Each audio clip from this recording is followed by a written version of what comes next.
वक्फ bill जिसकी चर्चा बहुत तेजी से हो रही थी और हर कोई इसके बारे में जानना चाह रहा था। वक्फ बिल बन गया कानून। विवादों के बीच राष्ट्रपति द्रौपदी मुर्मू ने दे दी है इस बिल को मंजूरी। कई नेताओं ने वक्फ संशोधन विधेयक 2025 को सुप्रीम कोर्ट में चुनौती दी है। उनका दावा है कि ये कानून धर्म के पालन के अधिकार, समानता के अधिकार समेत कई संवैधानिक सिद्धांतों का उल्लंघन करता है।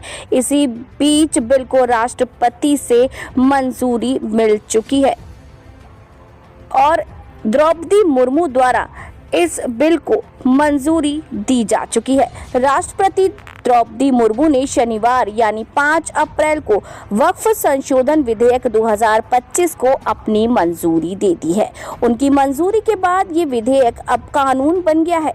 मैराथन बहस के बाद इस विधेयक को लोकसभा और राज्यसभा में मंजूरी मिल गई थी और अब ये विधेयक सामने आ चुका है। बता दें कि कई नेताओं ने वक्फ संशोधन विधेयक 2025 को सुप्रीम कोर्ट में चुनौती दी है।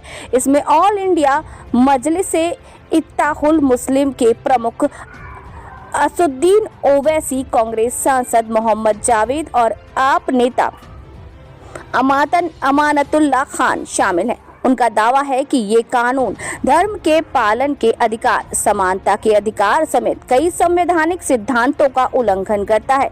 हालांकि सरकार ने इस दावे से स्पष्ट रूप से इनकार किया है कि संशोधित कानून मुसलमानों की धार्मिक प्रथाओं में हस्तक्षेप करता है।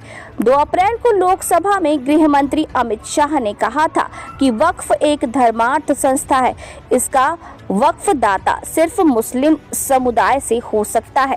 गृह मंत्री ने कहा कि गैर मुस्लिमों को प्रशासनिक मकसद के लिए वक्फ बोर्ड या परिषद में शामिल किया गया है ताकि ये सुनिश्चित किया जा सके कि वक्फ से हासिल किसी भी दान का इस्तेमाल उसी मकसद के लिए किया जा रहा है, इसके लिए वो दिया गया है।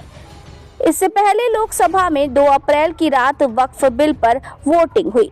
बिल को पारित करने के लिए कम से कम 272 वोटों की जरूरत थी।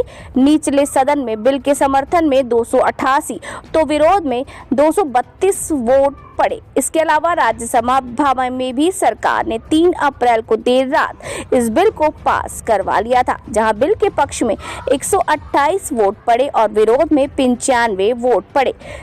संसद में वोटिंग के दौरान भी खूब हंगामा हुआ। चर्चा में विपक्षी दलों की ओर से कड़ी आपत्तियां जताई गईं। उन्होंने विधेयक को मुस्लिम विरोधी और असंवैधानिक करार दिया, जबकि सरकार ने जवाब दिया कि इस ऐतिहासिक सुधार से अल्पसंख्यक समुदाय को लाभ होगा। सरकार का दावा है कि नए कानून से भारत में वक्फ संपत्तियों के प्रबंधन और प्रशासन में सुधार होगा।